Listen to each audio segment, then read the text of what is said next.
Bien-aimés dans le Seigneur, bonjour, bonsoir. Ça dépend de là où vous êtes. Moi, c'est le pasteur Yann. Je suis pasteur responsable de l'église Royaume de Dieu Maison de Prière. Nous sommes à Kinshasa UPenn sur Télécom Terminus. Nous sommes dans le cadre de notre série d'enseignements sur l'Alliance, bien-aimés dans le Seigneur. Aujourd'hui, c'est notre troisième numéro de cette série qui sera une longue série d'enseignements. Nous allons aborder chaque thème, c'est-à-dire chaque alliance majeure, les 6 alliances que nous ont permis les anciens de retenir de toute l'histoire de l'humanité depuis Genèse jusqu'à ces jours. Okay? Et nous avons abordé dans notre premier numéro l'alliance avec Adam, de Dieu avec Adam qui représentait toute l'humanité. Et dans notre deuxième série, nous avons abordé l'alliance des dieux avec Noé qui représentait toute l'humanité. Maintenant, à ce niveau ici, Dieu passe toujours au niveau des alliances, mais il ne veut plus prendre un individu pour représenter toute l'humanité. Il veut prendre un individu pour sauver une nation, au travers de cette nation, sauver l'humanité. Et donc, Dieu va traiter une alliance avec Abraham, l'individu, pour former avec cet homme un peuple. Il veut travailler avec un homme pour former avec cet homme un peuple. Et avec ces peuples, atteindre toute l'humanité. Parce qu'il aura plusieurs personnes au même moment qu'il peut déployer dans plusieurs directions pour influencer, imbiber toute l'humanité de sa connaissance. Abraham, nous lisons dans Genèse 11, les 2 derniers versets, nous racontent l'histoire d'Abraham et de son père Térak, et de ses frères, et de ses neveux, et de sa femme. Ces 2 hommes avaient les buts d'aller jusqu'à Canaan. La mission d'Abraham, le voyage d'Abraham d'aller jusqu'à Canaan n'a pas commencé le jour où Dieu l'a appelé. Mais sauf que ces projets n'étaient pas le projet de Dieu. Le premier projet, c'était le projet du père d'Abraham. Vous savez, vous pouvez faire la même chose, mais si ce n'est pas par Dieu que vous le faites, vous ne faites rien. Il y a des gens qui se sont improvisés pasteurs. Ils sont même arrivés à l'église. Ils ont même des temples. Mais ce qu'ils font, ils le font comme Térak voulait faire avec Abraham, l'amenant jusqu'à Canaan. Abraham serait quand même arrivé à Canaan si Dieu avait permis qu'ils arrivent à Canaan. Mais ça n'allait pas être une destination selon la volonté de Dieu. C'est comme ça qu'au niveau du verset 11, leur voyage s'arrête à Charan. Il se limite là à Charan. Et là à Charan, le père d'Abraham, Térak, meurt. Parce que cet homme était magicien.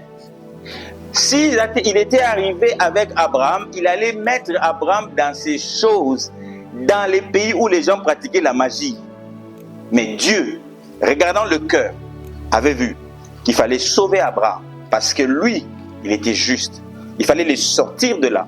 Il y a beaucoup de personnes qui se retrouvent dans des familles comme ça. Ce qui se passe dans votre famille, vous-même, vous n'êtes pas d'accord avec ça. Vous constatez des choses dans votre famille, dans votre cœur, vous n'êtes pas d'accord avec ça. Mais parfois, il y en a qui cèdent à cause du poids de la vie.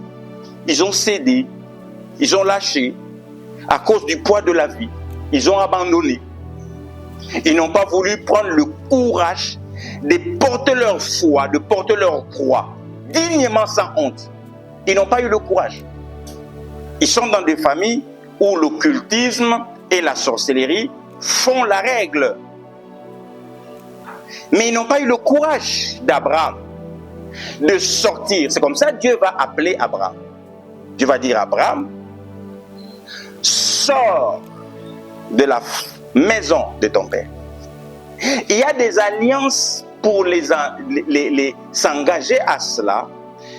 L'alliance avec Dieu, pour vous engager à ça, il faut sortir de toute autre alliance. C'est comme ça que je dis, il est impossible de contracter deux alliances au même moment. C'est impossible. Dieu dit dans sa parole qu'il est impossible à un seul homme de servir deux maîtres. C'est impossible. Il est impossible à l'être humain de s'engager et d'être fidèle à deux alliances au même moment. Il faut donc décider, soit c'est Dieu, soit c'est pas lui. Vous pouvez pas mettre les deux. Vous ne pouvez pas vouloir être en Dieu, mais vous comporter comme si vous n'aviez pas d'alliance avec lui. Sortez.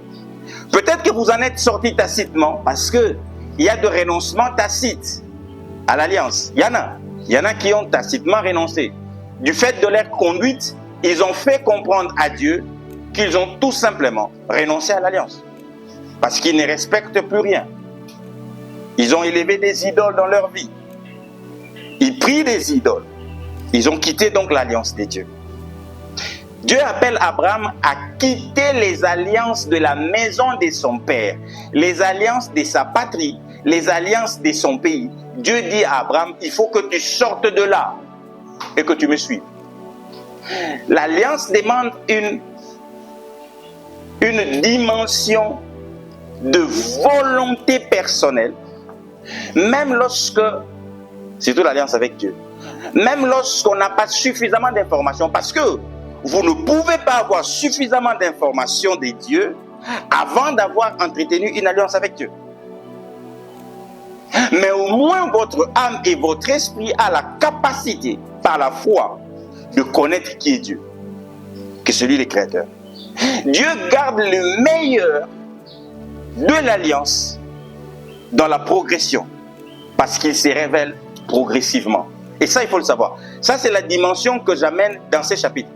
La révélation progressive de Dieu dans l'alliance.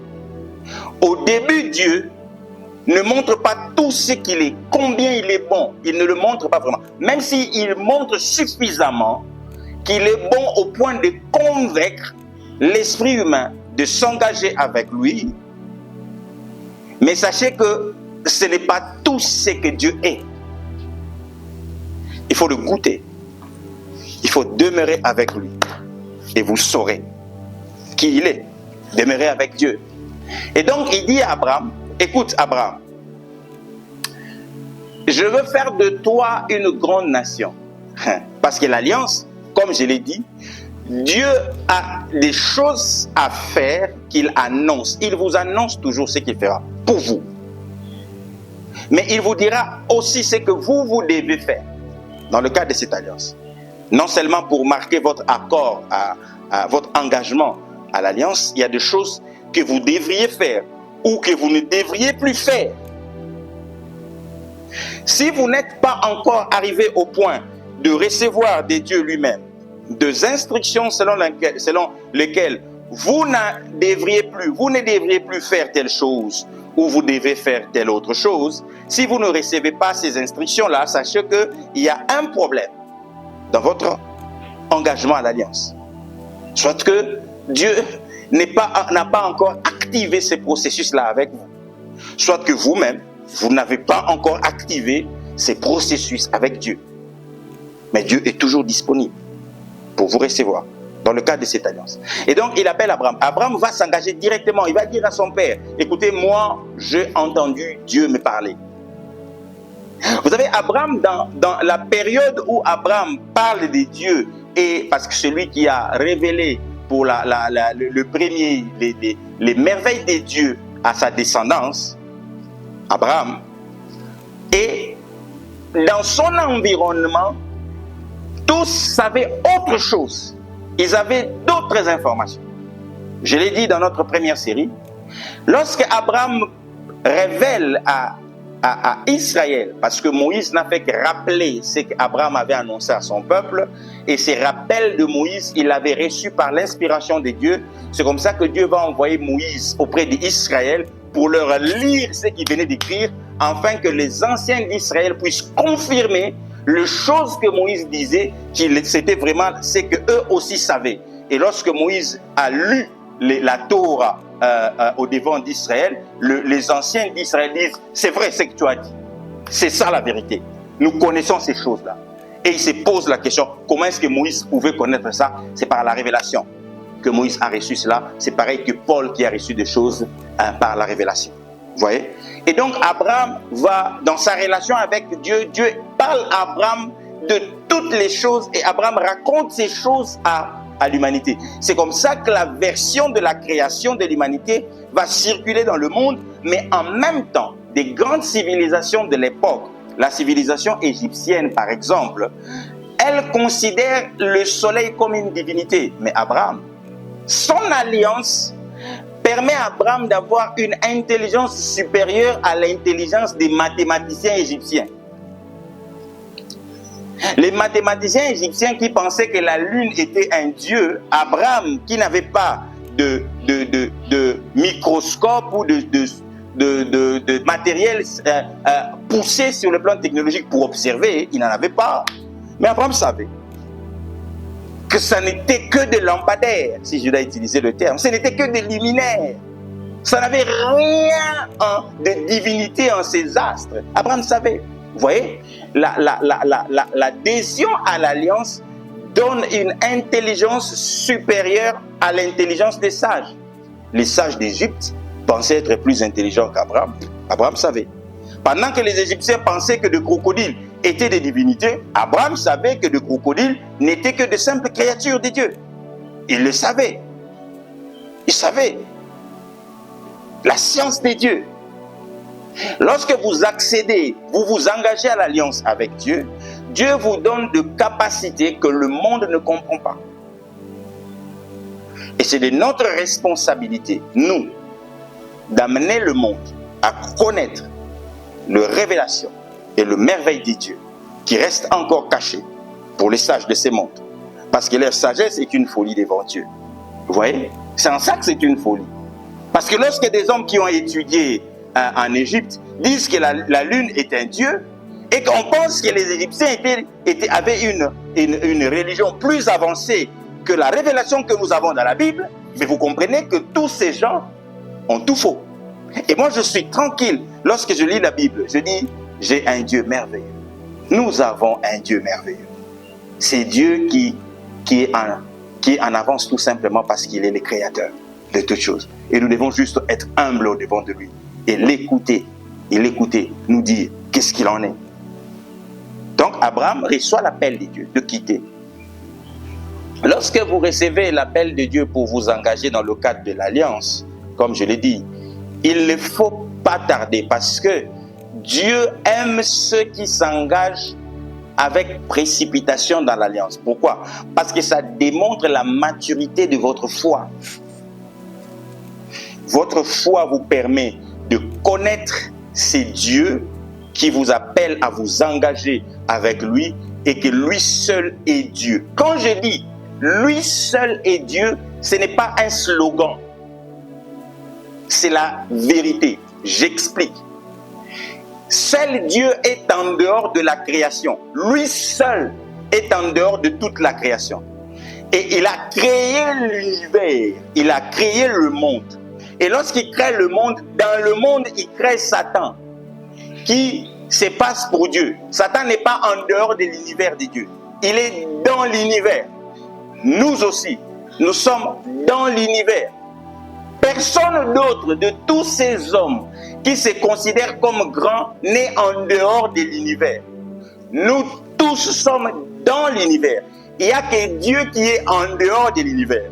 Mais lui qui est en dehors de l'univers, il a accepté de porter un corps et il est entré dans l'univers. Quand il est entré dans l'univers, nous l'avons appelé Jésus.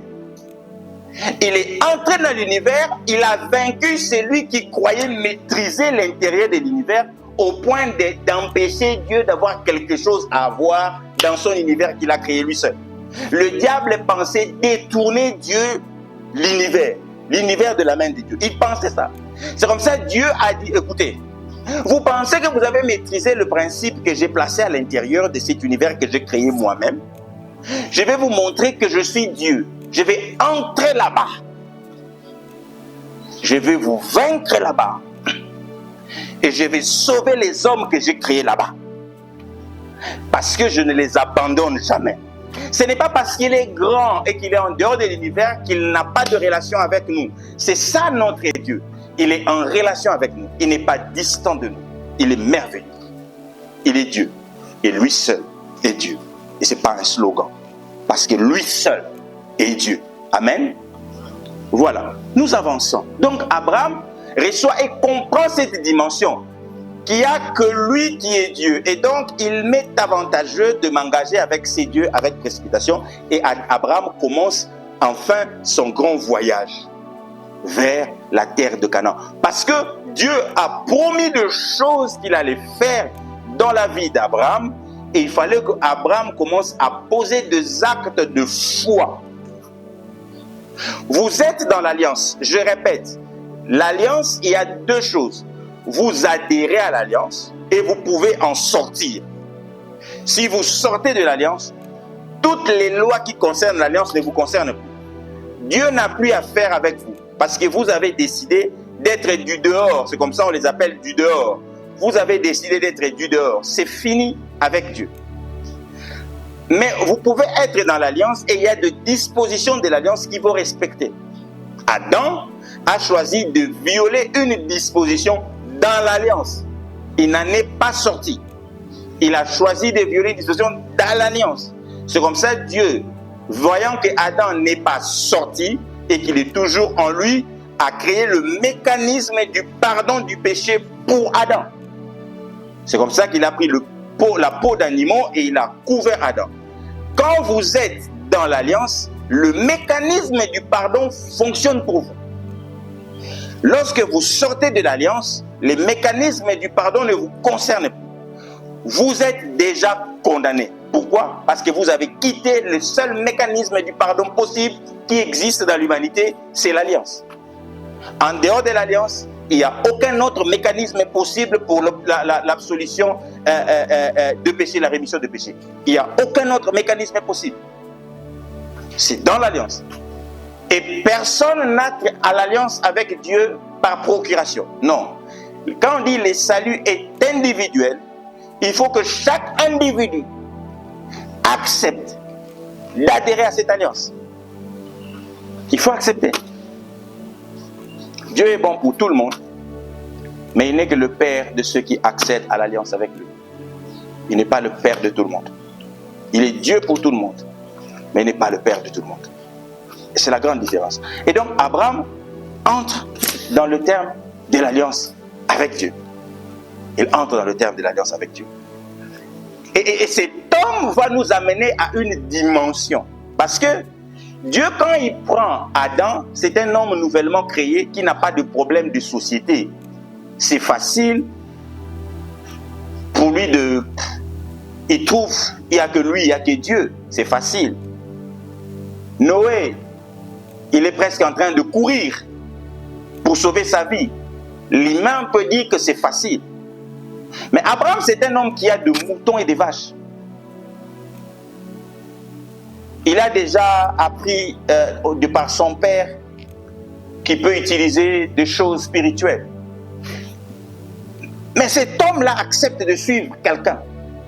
C'est parce que Dieu voulait répondre à une chose, à une question que nous pouvons nous poser. Comment ces hommes ont-ils accepté de suivre Dieu? C'est parce qu'en eux, ils avaient la foi. Ils avaient un cœur humble qui leur rappelait à chaque fois que vous n'êtes que des hommes. Vous n'êtes pas des dieux. Vous n'êtes pas des créateurs. Vous n'êtes que des créatures, même si vous êtes faits à l'image des dieux. Et que vous avez un créateur et que vous avez besoin de lui. C'est cette parole qui restait dans leur cœur. C'est comme ça, Abraham, dans son cœur, avait toujours cette parole. Peu importe l'argent que je peux avoir, moi, Abraham, peu importe le fait que je suis déjà marié, peu importe tous ces faits-là, mais je suis qu'un homme et j'ai besoin de Dieu. Et quand c'est Dieu vient vers nous, comme aujourd'hui, Dieu vient vers vous au travers de moi, au travers de cette émission, pour vous rappeler que vous avez besoin de lui. Alors n'endurcissez pas votre cœur. Abraham n'a pas endurci son cœur. Abraham a ouvert son cœur à l'appel de Dieu. Et il a marché. Mais Abraham avait un problème. Et Dieu démontre non seulement que vous pouvez venir vers moi par la foi, vous pouvez entrer en contact avec moi par la foi, mais je suis tout puissant. Je ne fais pas que tomber la pluie, mais je peux résoudre un problème jugé impossible par les hommes. Parce que je sais qu'après, les hommes de mauvaise foi peuvent dire, une pluie c'est normal. Ils peuvent chercher à tordre la vérité de l'histoire. Bien que la Bible a toujours démontré qu'il avait raison et qu'il était en avance. Il dit, je vais résoudre le problème de cet homme qui a 100 ans, mais n'a pas d'enfant. Pour que le monde sache qu'il ne s'agit pas d'une coïncidence, mais il s'agit réellement d'un plan de Dieu.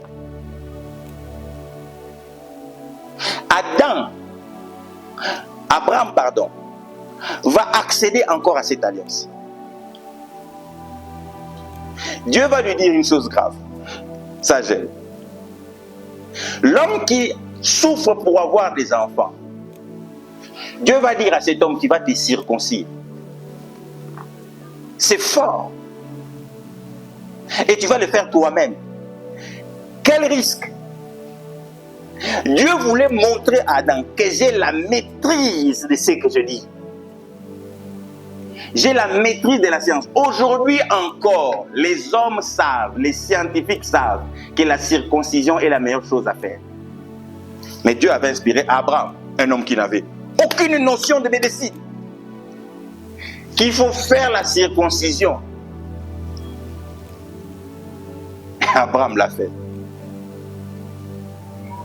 Et après, Abraham, au lieu de patienter, ça arrive, comme je dis, dans l'alliance, nous sommes des êtres faibles, ça peut nous arriver de succomber à notre faiblesse.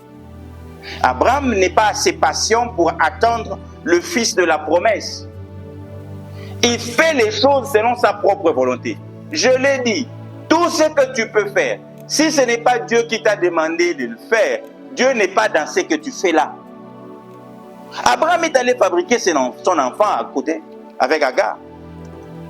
Dieu n'était pas dans cette affaire. Dieu reste fidèle. Lorsque nous sommes infidèles, lui, il reste fidèle à son plan. Mais le seul problème, c'est que chaque désobéissance retarde la manifestation de la volonté de Dieu. Parce que Dieu voudra que tu apprennes de ton erreur avant de continuer avec toi. Vous voyez? Avec l'alliance. Il faut que l'homme devienne prudent.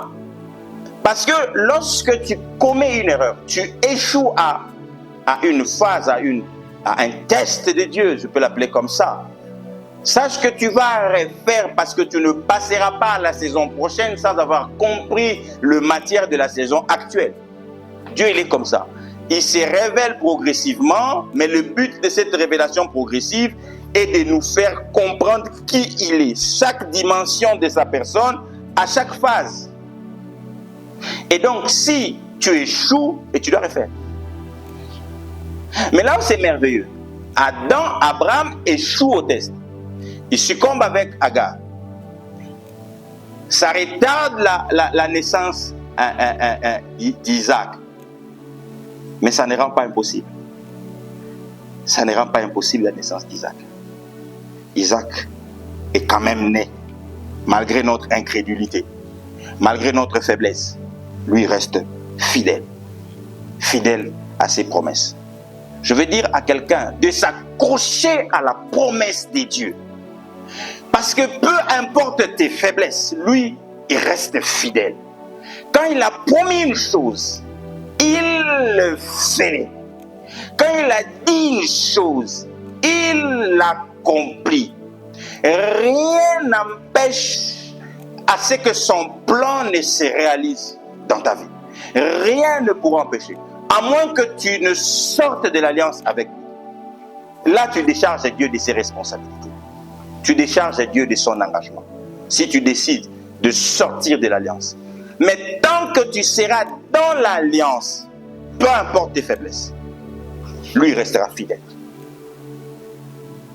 Que la fidélité de Dieu se manifeste dans vos vies, là où vous êtes. Que Dieu se manifeste comme fidèle pour vous, tout le jour de votre vie. Qu'il se manifeste comme fidèle. Abraham, qui nous amène une alliance d'un peuple, ne pouvait que se multiplier pour devenir les peuples que Dieu attendait de lui. Parce que l'alliance de Dieu avec Abraham, c'était que Dieu voulait faire d'un homme stérile un peuple. Et le deal était là. Chacun trouvait son compte. Moi, j'étais un homme mort. Mais Dieu m'a amené un deal. Je te sauve et tu me sers.